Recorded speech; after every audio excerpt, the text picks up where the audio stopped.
Daisy Clark had been in a coma for over a month when the doctor declared her dead. She was buried on a cool summer day in a small cemetery about a mile from her home. "May she always rest in peace," her husband said. But that was not how it turned out. Late that night, a grave robber armed with a shovel and a flashlight began to dig her up. As the earth was still loose, he quickly reached the coffin and opened it. His hunch was right. Daisy had been buried wearing two valuable rings, a diamond wedding ring and another studded with a brilliant ruby.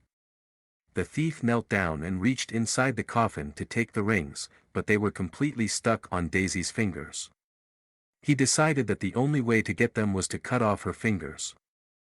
But when he took out his knife and began to saw at the flesh, it began to bleed, and Daisy began to twitch. Suddenly, she sat up. Terrified, the thief scrambled to his feet, accidentally knocking his flashlight which went out. In the dark, he could hear Daisy emerge from her grave. The thief stood frozen, clutching the knife in his hand. On seeing him there, Daisy covered herself with her shroud and asked, "Who are you?" Hearing the corpse speak, the grave robber ran. Daisy shrugged and kept walking, not bothering to look back. Seized by fear and confusion, the thief fled in the wrong direction and fell headfirst into the open grave, onto his own knife. As Daisy walked home, the thief bled to death.